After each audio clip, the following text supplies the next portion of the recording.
In all my years at EPA, I've never seen any instance where politics has gotten more in the way of good science being applied to public health than in the case of fluoride. It was a foolish thing to do years ago.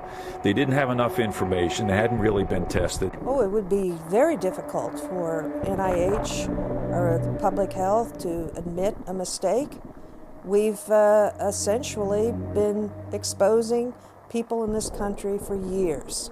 And the situation may be that we, in fact, may have been causing many health problems that we are having to put up with today. Unfortunately, the attacks on those questioning the safety of fluoridated water are not limited to the average Joe. Even top academics publishing in esteemed medical journals recognize that the topic has become politicized and are effectively being censored by their peers. One paper examining the controversial topic came out in early 2020, titled "The Evolving Science of Fluoride: When New Evidence Doesn't Conform with Existing Beliefs."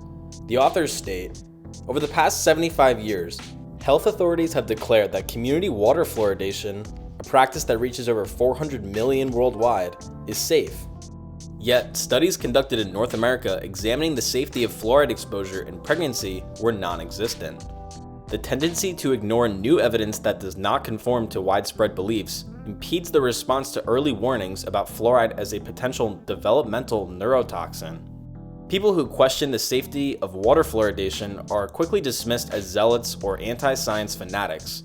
Indeed, some scientists dismissed our funding application with comments such as, "This study is not needed. We know that fluoride is safe." But we forged ahead. Shouldn't claims about safety be based on evidence?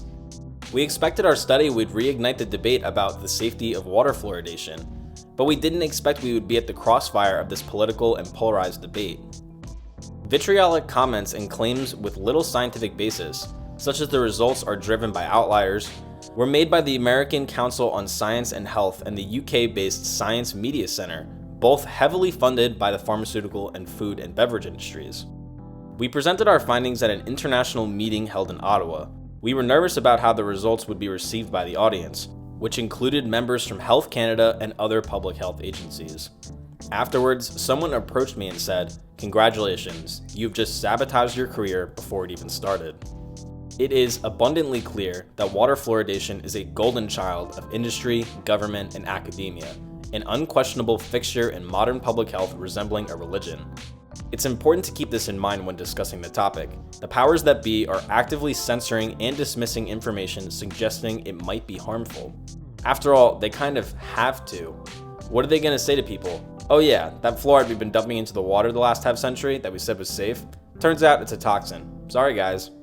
With all that being said, let's get into how ingesting fluoride can potentially be a hazard. Many of the animal studies showing widespread systemic risks of fluoride consumption are criticized by the academic establishment because they are typically administering fluoride at higher doses than the amount that is present in water. However, this ignores a few key points. First, there have been animal studies documenting adverse cognitive changes at lower concentrations. For example, this paper giving pregnant rodents just 5 parts per million of sodium fluoride in their water produced central nervous system abnormalities in their offspring, which were consistent with exposure to toxins like aluminum and arsenic. Second, the concentration of fluoride in the blood induced in these animal models is actually right in line with what we see in humans long-term who are exposed to even low levels of fluoride. The WHO has set its water fluoride limit at 1.5 parts per million, while the United States' EPA says it's okay at concentrations up to 4 parts per million. The CDC's manual for testing plasma fluoride levels states, "There are no known adverse health effects associated with low plasma fluoride levels, which typically range from 0.5 to 4.0 micromolar per liter, or around 0.01 to 0.08 parts per million. Studies have shown that individuals exposed to so-called low levels of fluoride can have plasma concentrations even higher. Then if we look at an animal study, exposing animals to a ridiculous 125 parts per million of fluoridated water for 6 weeks caused their plasma fluoride to jump to around 0.1 parts per million. The higher plasma levels of fluoride a person had, the greater risk of developing dental fluorosis. So it looks like the level of fluoride in the bloodstream is representative of how much builds up in our tissues. The reason water is fluoridated to begin with is so that it can accumulate in your tissues, specifically your bones and teeth, which the public health authorities will happily admit and tout as a good thing. What they won't tell you is that the buildup of fluoride in these tissues also results in higher release of fluoride into the blood, meaning the rest of the body gets proportionally exposed to it. They also won't tell you that it can build up in various other organs, most notably the brain. The developing fetus is particularly susceptible to fluoride accumulation in the brain, likely due to the still developing blood-brain barrier. However, even adults growing up in areas of endemic fluorosis have shown fluoride accumulation in cerebrospinal fluid, indicating that it can indeed cross the barrier with enough exposure. By the way, the most recent data in the United States showed evidence of fluorosis in a staggering 70% of children and adolescents. Of course, fluoride also accumulates in the pineal gland of the brain, but we'll get to that momentarily. Knowing this, the argument that, oh, it's just a little bit of fluoride is completely irrelevant because it's not a one and done dose. The more fluoride you are exposed to, regardless of the dose, the more it builds up in your body. It is a cumulative poison. Well, fluoride is real simple. It's not going to do any damage. Definitely not crazy. No, fluoride, it's legal. It's good for you. Now that we got some of the general principles of fluoride research down, I want to take a step back so we can really get a big picture understanding of how it affects the body. In order to understand how a substance can harm us, we must first understand what creates good health to begin with. Dr. Douglas C. Wallace eloquently laid down a framework which I wholeheartedly agree with, when he stated, "The organizing power of energy flow is hypothesized to be the origin of biological complexity, and its decline the basis of complex diseases and aging. In health, our energy production is sophisticated and efficient, which supports our structure and vice versa. When one of these becomes compromised, it results in the familiar phenomena of disease and aging. This is particularly important in our most energy and structure dependent organ, the organ that makes us humans more complex than other species, our brains. And you can help your brain with a nutrient-dense diet using Shire. If you've ever tried to buy high-quality food from a real local farmer, you know that it can be pretty tough. Are there any farms near you? What farming methods do they use? Are they even still open? Shire is here to answer these questions for you. On Shire, you can find all the farms that are either near you or do local delivery in your area. Simply head up to shireapp.io and enter your location to get started. The project is in its early stages and rapidly growing. If you'd like to help them out, feel free to reach out to them on Twitter or Instagram as well, links in the description. The outermost layer of the brain, the neocortex, is the newest and gives us the ability of critical thinking, creativity, language, and other advanced processes. The next layer is present in most mammals and is responsible for less advanced, but still critical systems like memory and emotion. Then we have the infamous reptilian brain, which is the most primitive, primarily responsible for vital functions and the fight or flight responses. This last one is no doubt critical for survival, but it is quite simple in comparison to the others. Energy production supports structure, and our ability to produce energy and maintain structure in the brain leads to our complexity, and the interference of these processes are degeneration. One such example is that of Alzheimer's disease. It's become popular as of late to call it type 3 diabetes, since it's primarily a problem of insufficient glucose metabolism in the brain that leads to degeneration. However, the reduction in metabolism and eventually atrophy primarily strikes the neocortex regions, those responsible for higher thinking, while the inner regions are preserved. Unfortunately, as the disease progresses, people not only lose their memory, but tend to lose many of the traits we associate with humanity, like speech and the ability to learn. Interestingly, fluoride administration has several effects that could do the same. Fluoride is able to disrupt energy production at the mitochondrial level, as it can inhibit several of the enzymes necessary for metabolism. Several reports have indicated that fluoride can induce inflammatory degenerative changes in the cerebral cortex, specifically to the cells that help regulate the metabolism of neurons. Speaking of Alzheimer's disease, fluoride also tends to cause these changes in the hippocampus, the brain region primarily responsible for memory. Others have shown that the mitochondria of the neurons in the cortex begin to abnormally concentrate in the soma and even fragment, thus becoming less able to produce energy. Mitochondria also become less efficient, producing more waste in the form of free radicals, which leads to oxidative stress. This damages the mitochondria, further perpetuating the cycle. Whenever there is oxidative stress, regardless of the culprit, inflammation tends to be right there with it in lockstep, and fluoride is no exception. A recent review of the literature describes fluoride as an endocrine disruptor of several central hormonal systems in the body. They note that these key actions of oxidative stress and inflammation tend to damage the organs and glands responsible for pumping out these chemical messengers. Above all in terms of importance and its research as it pertains to fluoride is the thyroid gland. The thyroid is the master regulator of energy utilization throughout the body, and the impairment in thyroid hormone metabolism plays a role in just about any health problem you can think of. They argue that fluoride inhibits thyroid function, as several studies have further supported this notion. One study showed a dose-dependent increase in TSH levels, a precursor thyroid hormone that when elevated indicates a problem with the thyroid gland. This makes sense given what we know about fluoride metabolism in the thyroid. To make its hormones, the thyroid gland requires the micronutrient iodide. However, since fluoride comes from the same family of elements, but it is smaller and more reactive, it tends to displace iodide, thereby impeding the gland's ability to synthesize its hormones. A lack of thyroid hormone metabolism is also a known risk factor for lower intelligence. Of course, the oxidative stress and inflammation induced by fluoride directly damage the thyroid as well, and these changes are ubiquitous when it comes to cognitive abnormalities. For example, one study showed that fluoride can induce depression in animals, and that administering an antioxidant, which doubles as an anti-inflammatory, was able to reverse these changes. Fluoride caused a drop in the energy production of this higher thinking brain region, the cortex, and also led to the death of the cells that make it up. Another study showed a decrease in proteins responsible for neuron-to-neuron communication, again in the cerebral cortex. One of these proteins is known as SYP, and its mutation is known to cause intellectual disability. This leads us down the most controversial and alarming part of fluoride research. Let's begin with the pineal gland.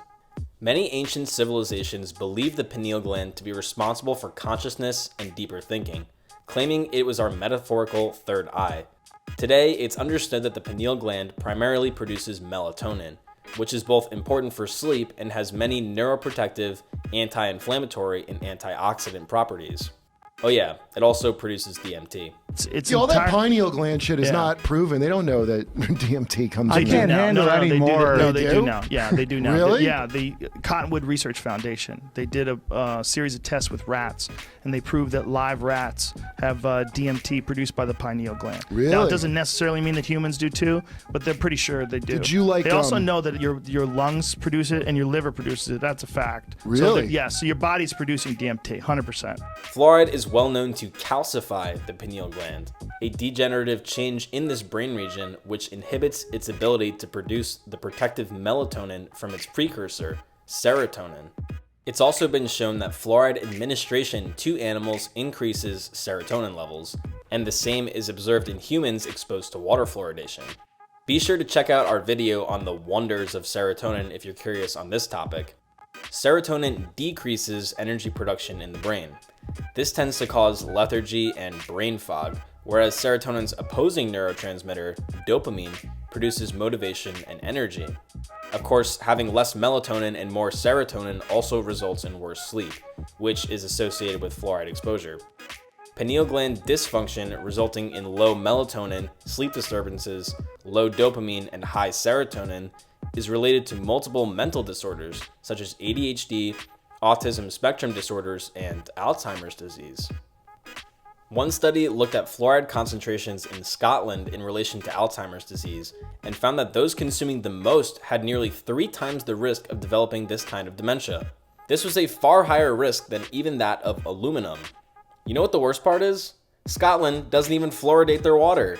This was just comparing the trace amounts found in the water, which was, are you ready for this? Less than 5% the concentration that even the WHO recommends. Even crazier is that they adjusted for childhood IQ, so the effect is probably worse given what we will address shortly. The authors concluded by stating, this suggests that there may be no safe levels of these substances when it comes to dementia risk. The plot thickens when it comes to ADHD. It's commonly said that it is a condition of dopamine dysfunction, And given that fluoride is known to decrease dopamine and increase serotonin, it's a plausible candidate as a cause. Animal studies repeatedly show accumulation of fluoride in the brain, again at concentrations in the blood similar to what many people experience who drink fluoridated water. Animals who achieved this level of fluoride in the blood experienced significant cognitive changes, but the specific type of effect was determined by the time of exposure. Animals whose mothers were exposed to fluoride in the womb exhibited hyperactive traits, while animals drinking fluoride after being born were characterized as having cognitive deficits. ADD and ADHD seem to parallel the two behaviors of the animals given fluoride. Perhaps unsurprisingly, these conditions were relatively rare prior to widespread water and product fluoridation in the 40s and 50s. One study found a tight correlation between water fluoridation prevalence with ADHD diagnoses. The prevalence of ADHD has continued to rise over the years, so in order to control for a potential time effect, the analysis was done in 3 separate years, each 4 years apart. While the ADHD prevalence did increase over the years, regardless of fluoride, the fluoride prevalence within each year was still highly predictive of ADHD. Another study in humans is even more alarming. Subjects were given 0, 1, 100, or 500 parts per million of fluoride sublingually and tested for cognitive function thereafter. I'll let the authors be the judge. Subjects who received concentrated doses of fluoride appear to suffer from what might be termed tunnel vision, paying more attention to the lights on the left of their visual field. They know that this was a dose-dependent response, more fluoride, worse performance. After hypothesizing a few mechanisms at play, they go on to state, again, all of this is speculation. What is not speculation is the fact that 2 chemicals found in municipal waters, sodium fluoride and nitrate, produce reliable changes in sensory motor performance. It is worth noting that individuals also absorb fluoride when they brush their teeth. Well, that's okay, because they gave people an insane 500 parts per million of fluoride, whereas the amount in most toothpastes is only 1,000 to 1,500 parts per million. Animal studies have consistently shown impaired learning, cognition, and memory when exposed to fluoride. This brings us to the most widely discussed issue when discussing water fluoridation, its effect on IQ. Now, I'm of the belief that it's impossible to judge someone's intelligence solely off of these exams, and they shouldn't be taken as gospel as some would like. However, on a population level, it should give us a pretty good proxy for cognitive function. Multiple studies have examined the difference in IQ scores for developing children, and the results are pretty consistent. One 2012 review pulled together 27 studies looking at this question, and all of them found decreases in relative IQ, resulting in an overall decrease of just about 7 IQ points for living in a fluoridated area relative to a non-poisoned one. Yes, I did say 7. This study has of course been criticized heavily over the years by the pro-fluoridation crowd, but they've been misrepresenting it.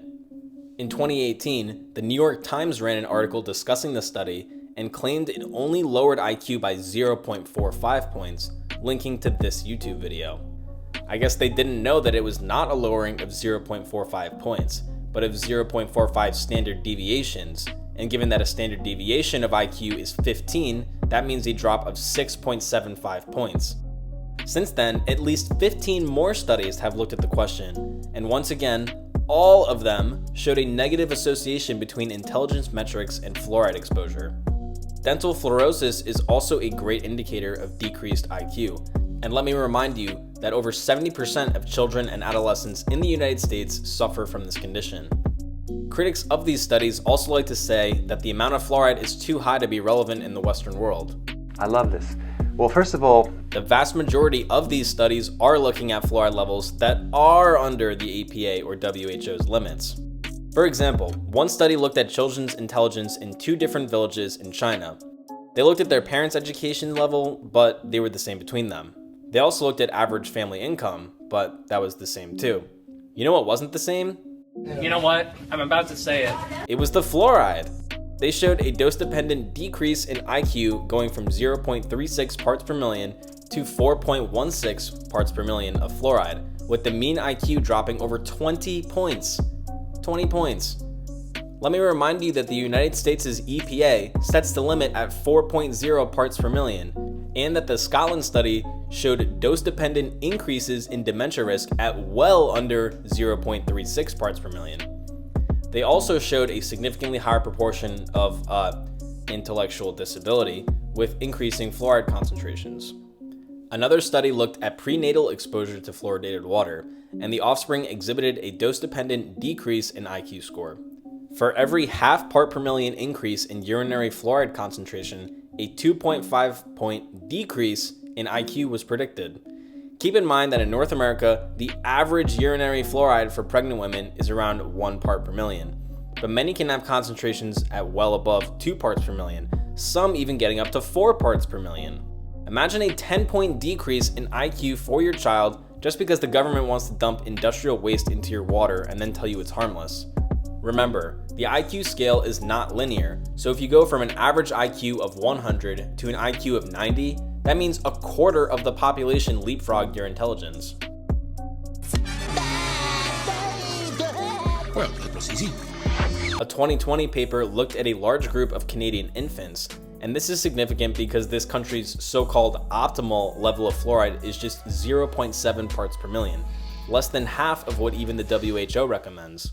Even this level of fluoride exposure for mothers was associated with a near 10-point drop in performance IQ in their children if they were fed formula with tap water. Public health organizations such as the CDC, American Dental Association, and U.S. Department of Health and Human Services all recommend reconstituting infant formula with this level of optimally fluoridated water. Finally, several analyses have sought to answer the question of how much fluoride could we have in the water without suffering a loss of IQ, with them agreeing that a conservative estimate would put the limit at just above 0.2 parts per million. Considering this, we may be underestimating how much damage fluoride is causing, because there are limited studies analyzing fluoride levels this low. I suspect that the optimal amount of fluoride intake for everyone is absolutely none. So say what you will, correlation isn't causation, we need more studies, the data is low quality, whatever. How many more studies will it take if 40 showing a decrease in IQ isn't convincing enough? Truth be told, it'll never be enough for those who don't think it's harmful. Honestly, I get it. It's hard to admit that massive amounts of people have had their potential robbed while big business, media, academia, and government continue to lie. You might not be suffering from Alzheimer's or depression or ADHD or autism as a result of fluoride poisoning, but that's just a part of the issue. Unfortunately, chronic health problems are so common nowadays that many people don't even realize they have them. How many people today have had their development significantly altered due to this? How many people today are walking around in a lower level of consciousness, relying on their reptilian brains? How many more will suffer the consequences? And how will our progression as a species be affected? Don't let them fool you. Subscribe to our channel.